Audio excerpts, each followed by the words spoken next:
Você ligado aqui na Rádio Ubuntu. Todo sábado às 10 da manhã e domingo às 10 da noite, você confere os maiores clássicos do rock and roll de todos os tempos no Rock 10. Uma contagem regressiva com grandes artistas, histórias e muitas informações. Rock 10.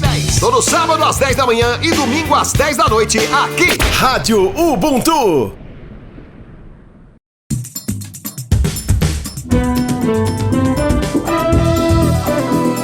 Está no ar o Jornal do Senado. Eu sou Paula Groba e estes são os destaques de hoje do Jornal do Senado, que começa agora. Motoristas com 50 anos ou mais poderão ter desconto na renovação da CNH. O projeto aumenta a pena para quem produzir e disseminar fake news nas eleições. Comissão deve votar marco temporal de demarcação de terras indígenas em outubro.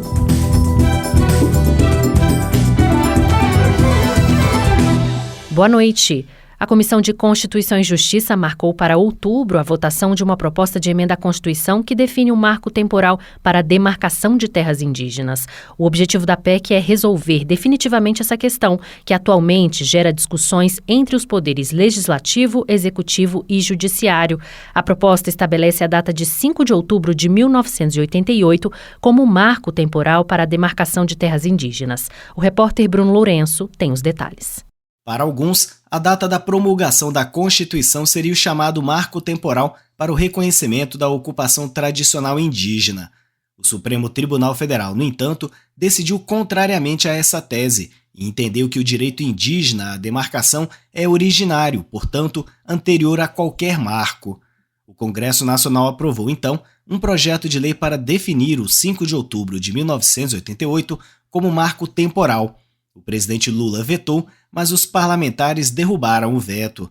O senador Doutor Irã, do Progressistas de Roraima, apresentou proposta de emenda à Constituição para não deixar margem a interpretações sobre a existência ou não de um marco temporal. A nossa preocupação é que, na vigência da lei, já se apresentaram lá 3 ações diretas de constitucionalidade, o que volta a gerar insegurança, não só para os indígenas, como para a população não indígena do nosso país, que precisa de terra para trabalhar, o agronegócio, a agricultura familiar principalmente. O presidente da Comissão de Constituição e Justiça, Davi Alcolumbre, do União do Amapá, marcou para outubro a votação da PEC. Até lá, os senadores aguardam uma tentativa de entendimento em curso, patrocinada pelo ministro Gilmar Mendes, do Supremo, em conjunto com os presidentes da Câmara, Arthur Lira, e do Senado, Rodrigo Pacheco. E o governo sancionou a lei que cria um conselho responsável por gerir recursos do Fundo da Defensoria Pública da União. O dinheiro poderá ser usado para criar 33 novos postos da DPU no interior do país. Repórter Marcela Diniz. Previdência, Seguro-Defeso, Fiéis, Minha Casa Minha Vida, tráfico internacional de pessoas, mortos e desaparecidos e outras violações de direitos humanos são alguns dos casos em que atuam os defensores públicos federais. Hoje, há menos de 700 no Brasil e apenas 43% dos municípios contam com um desses profissionais. Com a sanção da lei que cria o Conselho Curador do Fundo de Aperfeiçoamento da Defensoria Pública da União, a DPU poderá ampliar a sua presença no interior do país, como conta o Defensor Público-Geral Federal, Leonardo Magalhães. Permitirá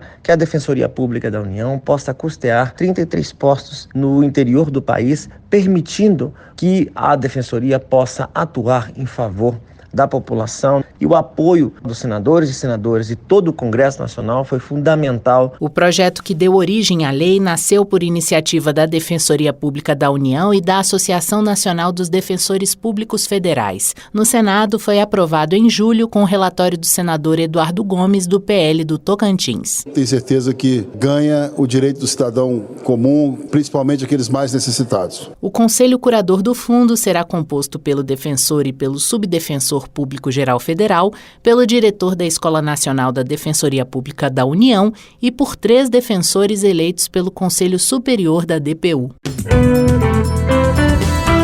O Senado analisa um projeto de lei que aumenta a punição para quem disseminar notícias falsas, conhecidas como fake news, durante as eleições. Com o avanço da inteligência artificial, essas notícias falsas têm sido elaboradas com tecnologias cada vez mais sofisticadas para parecerem reais e serem viralizadas na internet. Os detalhes com João Guilherme Bugarim. Hoje, a pena máxima de reclusão para quem espalha notícia falsa durante as eleições é de 1 ano.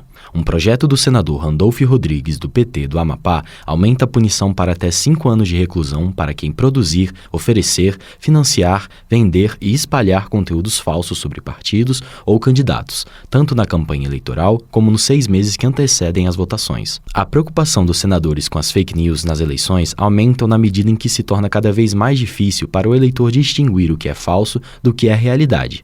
O uso de tecnologias de inteligência artificial abriu uma verdadeira caixa de Pandora na corrida eleitoral. A presidente da Comissão de Defesa da Democracia, senadora Elisiane Gama, do PSD do Maranhão, falou sobre isso durante um debate com especialistas em junho. A inteligência artificial, nesse momento, é uma espada de Damocles sobre as nossas cabeças. É um instrumento perigoso na formação das deepfakes e também das fake news, e também de bolhas onde são capazes de separar o cidadão de seu diálogo com a sociedade aberta e também com as diferenças. Espero que o Brasil seja um exemplo no combate a crimes tão estúpidos que não matam necessariamente pessoas fisicamente, mas matam a democracia e até mesmo o processo civilizatório tal como nós conhecemos. O projeto do senador Randolfo Rodrigues aguarda distribuição para as comissões do Senado. A Comissão de Assuntos Econômicos analisa um projeto que define uma série de novas regras para a participação de profissionais da comunidade nos planos de educação das escolas.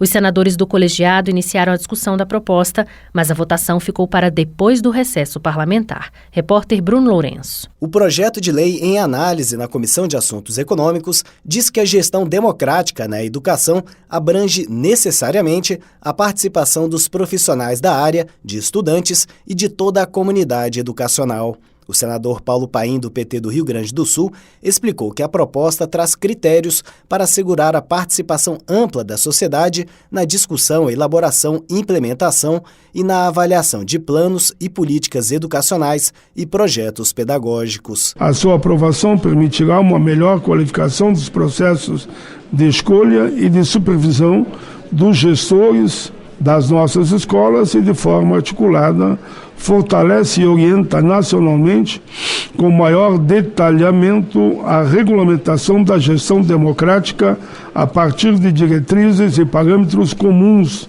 nacionalmente válidos, fundamentais em um sistema nacional de educação. O projeto prevê ainda a realização de conferências periódicas de educação e a manutenção de fóruns permanentes nos estados e municípios, com apoio do governo federal. E já está na Câmara dos Deputados o projeto aprovado pelo Senado que prevê descontos progressivos na renovação da carteira para motoristas com 50 anos ou mais. A repórter Marina Dantas conversou com condutores nessa faixa etária sobre a proposta e traz informações. De iniciativa do senador Fernando Dueire, do MDB de Pernambuco, o projeto que prevê desconto no preço da renovação da carteira de habilitação para os motoristas de 50 anos ou mais foi aprovado em maio pelo Senado e aguarda a decisão dos deputados federais. De acordo com o texto, condutores com idades entre 50 e 69 anos terão descontos de 50% e motoristas a partir dos 70 anos farão jus a um abatimento de 70%. Fernando Dueire lembra que a renovação da carteira acontece em períodos mais curtos, à medida em que a idade do motorista avança. Um motorista de 70 anos, por exemplo, que acabou de renovar a sua CNH, deverá fazê-lo novamente pelo menos aos 73, aos 76, aos 79 anos. Ou seja, em 9 anos, pagará por 3 renovações, enquanto no mesmo período, um motorista ou uma motorista de 30 anos que acabou de renová-la só o fará novamente daqui a 10 anos. A jornalista Ida Nunes, de 68 anos, não dirige muito, mas tem amigos da sua idade que trabalham com carros de aplicativo. Ela acredita que o desconto na renovação da carteira é importante. Eu tenho um amigo, ele é Uber. Então, por exemplo, para ele é ótimo. Agora, se tiver um desconto, melhor ainda, entendeu? Incentiva esse pessoal a ganhar um pouco mais com esse trabalho, né? Eu acho excelente. A aposentada Melanie Lepesquer, de 67 anos, acredita que o projeto é justo e que incentiva os idosos a terem sua independência. É importante ter esse incentivo para continuarem dirigindo e permitindo, assim, sua mobilidade maior, com mais independência. Eu acho interessante esse desconto. De acordo com o autor do projeto, o senador Fernando Dueire, o Brasil possui 27 milhões de motoristas com 50 anos ou mais.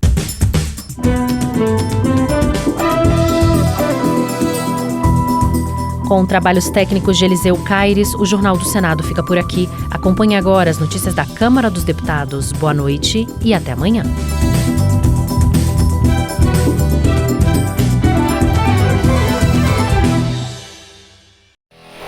Você ligado aqui na Rádio Ubuntu. Todo sábado às 10 da manhã e domingo às 10 da noite, você confere os maiores clássicos do rock and roll de todos os tempos no Rock 10. Uma contagem regressiva com grandes artistas, histórias e muitas informações. Rock 10.